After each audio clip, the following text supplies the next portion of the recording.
সাবেক আইজিপি বেনজির আহমেদের গোপালগঞ্জের রিসোর্ট থেকে রাতের আঁধারে সরিয়ে নেওয়া হচ্ছে মালামাল। সম্প্রতি তার এসব সম্পদ ক্রোকের নির্দেশ দেয় আদালত। ক্ষমতার দাপট দেখিয়ে এই সম্পদ তিনি কিনেছিলেন বলে জানিয়েছেন ভুক্তভোগীরা। প্রতিনিধিদের পাঠানো তথ্য ছবি নিয়ে ডেস্ক রিপোর্ট। গোপালগঞ্জে এই জমিগুলো পানির দামে কিনেছিলেন পুলিশের সাবেক আইজি বেনজির আহমেদ। বানিয়েছেন দৃষ্টিনন্দন পার্ক। বেনজিরের ক্ষমতার সবচেয়ে বড় শিকার ওই এলাকার সংখ্যালঘু সম্প্রদায়। ভয় দেখিয়ে জবরদস্তি করে কিংবা অন্যান্য নানা কৌশলে তাদের জমি বাড়িঘর দখল করে নিয়েছেন তিনি। অন্তত ৩০০ গাছ ছিল। এই গাছ আজকে একটা, আগামী দিন দুইটা, এইভাবে কাটতে কাটতে দেখা যাচ্ছে ২-৩ মাস বসে কাটিয়ে বিলীন করে ফেলাইছে। সাবেক পুলিশ কর্মকর্তা বেনজির তার ক্ষমতার অস্বাভাবিক প্রয়োগ করেছেন সরকারি সম্পত্তির উপরও।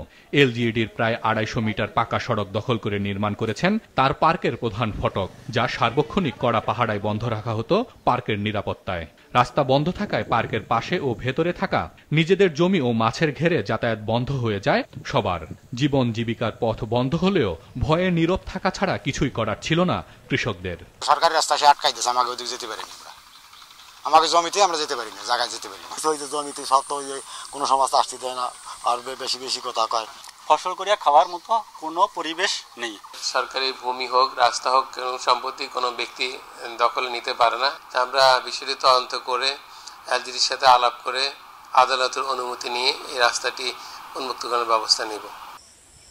শুধু গোপালগঞ্জ নয়, বেনজির ও তার পরিবারের সাভানা ইকো পার্কের থাবার বিস্তৃতি হয়েছে মাদারীপুরেও।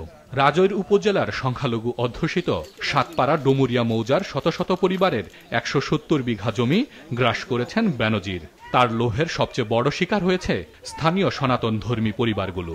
ভয় দেখিয়ে বা কৌশলে বাধ্য করে ১১৩টি দলিলে এসব জমি কেনা হয় স্ত্রী, কন্যা ও বেনজিরের নিজের নামে। এত কষ্টের পর জমিটুক করছিলাম, বাড়ি কষ্টে জমিটুক দিয়েই যাই নেই ও দ্বারা। একটু জমি দিয়া একজনের কাছ থেকে ওই জমি কাটে অন্য জমি ভাঙিয়ে ফেলছে, আর তার বাধ্যতামূলক দিতে হয়েছে, দেওয়া রাখছে। ভয় ঠাই দিয়া থাকতির বানায় ডাকড়া কইয়া জোর করে নিয়ে গেছে জমি।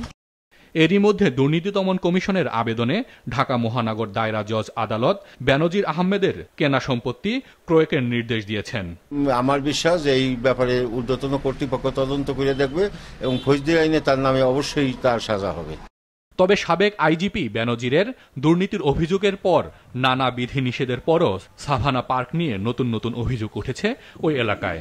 আদালত সম্পত্তির ক্রয়ের নির্দেশ দিলেও রাতের আধারে কয়েকটি ট্রাকে করে মালামাল সরিয়ে নেওয়া হয়েছে, এমনটি জানিয়েছেন স্থানীয়রা। এমনকি ব্যাংক লোন নিয়ে করা খামার থেকে সরিয়ে নেওয়া হয়েছে অনেকগুলো গরু। ৫ বছর র্যাব আর ২ বছরের বেশি সময় পুলিশের সর্বোচ্চ কর্মকর্তা থাকা অবস্থায় ক্ষমতার দাপট দেখিয়ে জ্ঞাত আয় বহির্ভূত বিপুল সম্পত্তির মালিক বনে যাওয়া বেনজির যাদের জমি দখল করেছেন দ্রুত তাদের জমি ফিরিয়ে দেওয়ার দাবি জানিয়েছেন গোপালগঞ্জ ও মাদারীপুরের পরিবারগুলো। এছাড়াও গাজীপুর ও কক্সবাজার সহ আরও কয়েক জায়গায় বেনজিরের সম্পদ আছে বলে বিভিন্ন গণমাধ্যমের তথ্যে বের হয়ে এসেছে।